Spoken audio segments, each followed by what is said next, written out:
You know you got a hellacious RDA when every build you put in there is just sick as tits. I've been vaping on this thing for 3 weeks now. 3 weeks. Put every build in here and have loved every build. This has never happened for me. Every other RDA that has dual air hole capabilities, I haven't experienced that. So this is a first for me. Before, I really enjoyed the Brass Monkey. The Brass Monkey was probably my favorite dual air hole RDA. This one's better than that one, and it's way more consistent. Hardware is subjective. Just because devices work for me does not mean they'll work for you. For example, the Still-Air vape, it gave me more of a cooler vape, a less dense vape. I still got great flavor, but it just wasn't for me. I know there's vapors out there that vape on the Still-Air every day and they swear by it. So it's all subjective. So just because I say, oh, this thing's the best, it may be the best for me. It doesn't mean you need to go out and buy it right now, okay? I just have to state that. Today I'm gonna be talking about the Castle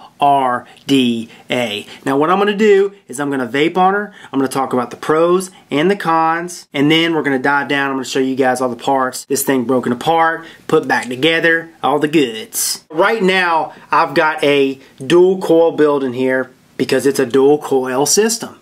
And in the 2 coils I have, they're the stovetop coils. Got a tutorial coming on that. But the dual stovetop coil system I have in here is reading at 0.3 ohms. Got her on this Panzer. I mean, this setup right here just doesn't get much better looking than that.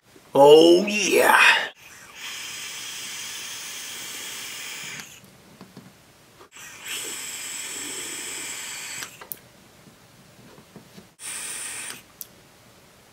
Flavor is just, it's hot. It's warm to hot. It's dense, oh, full of flavor, kick-ass flavor. It just makes me psyched. When I get vapes like this, I get stoked. I'm a stoked son of a bitch. And I like to share it with you guys. So the vapor, the flavor, the throat hit, vapor is chucking. The flavor is, for me, kick-ass. And the throat hit is hot lung fill. That's what the dual stovetop setup. Any other setup that I do, dual nano coil, dual micro coil, dual macro coil, dual super nano coil, has given me the most consistent vape that I've experienced in a really long time.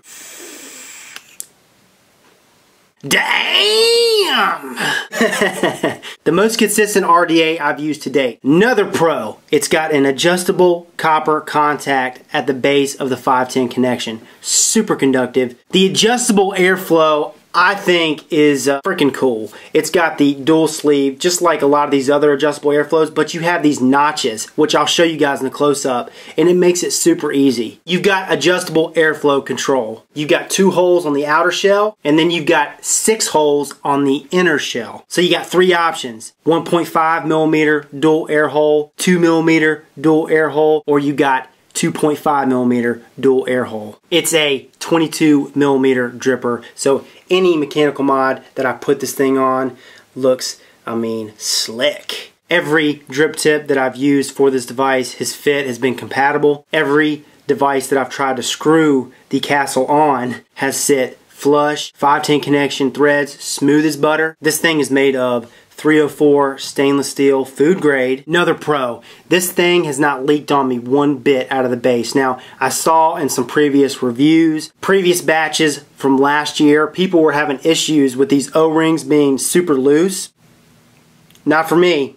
Okay, not for this version. This is the 1.5, by the way. Now, there are some cons, and one of the cons is a major con. When I received this device, this thing had tons of blemishes. It's almost like the finish on this stainless steel is so freaking uneven, and I'm going to show you guys in the close-ups. When you take the sleeve off, there's marks all down here at this deck lip, which I'll show you. The finish on this dripper is probably the worst that I've seen on any RDA, high-end RDA that I've reviewed this far. Scratches, just scratches. Yeah, when it comes to finish, this thing is definitely a dud. Another con. Now, I don't consider this a con, but I gotta mention it because I know some of you other vapors may. But unlike other airflow control option RDAs, you can't twist the outer shell to adjust to the inner shell. Once you press that sucker down, it's locked in place. It's not going anywhere.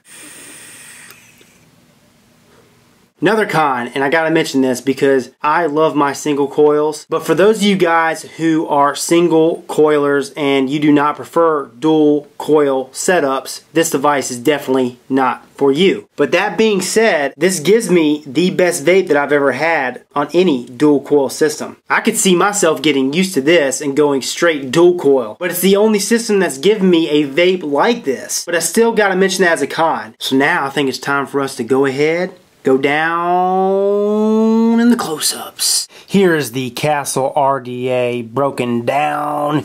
You've got the deck, you've got the inner sleeve, and you've got the outer sleeve. As you can see, you've got the 3 posts. Look at those holes. Those holes in those posts are monstrous.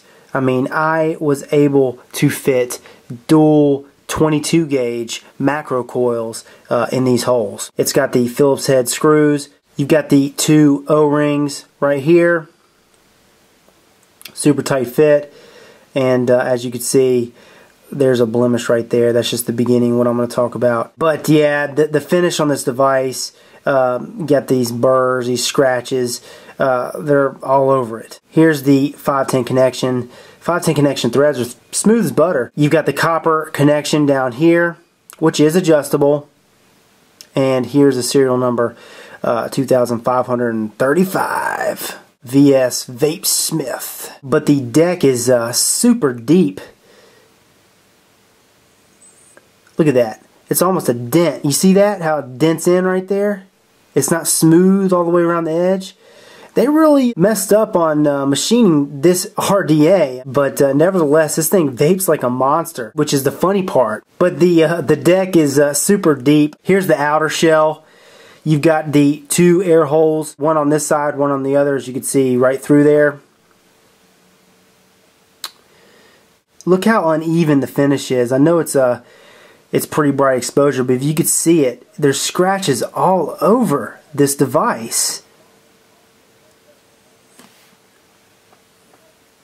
I mean, and you could see that some of the patterns, the finish is uneven. Like right there, there's spots here, there's spots here, there's spots here.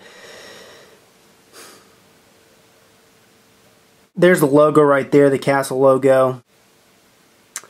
So yes, this is the outer sleeve, and as you can see, look at all those blemishes. Scratches, uneven spots. So here's the inner sleeve.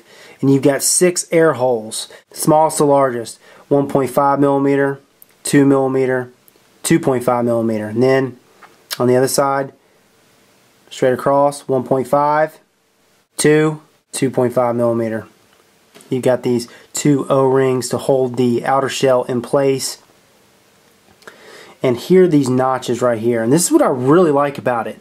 This may be a con for others, but I really like it. What you do is you find the air hole you're working with. Now, like I said, this is a dual system, so it does not offer a single air hole system. I pick the air hole that I want to use, line it up,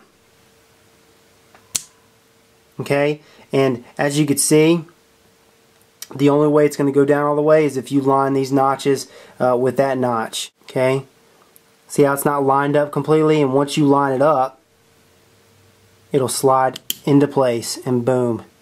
That's how it works. Now once you have it in place, you cannot adjust it like most other RDAs with dual airflow control systems. Place the air holes right in front of the wick and coil and boom.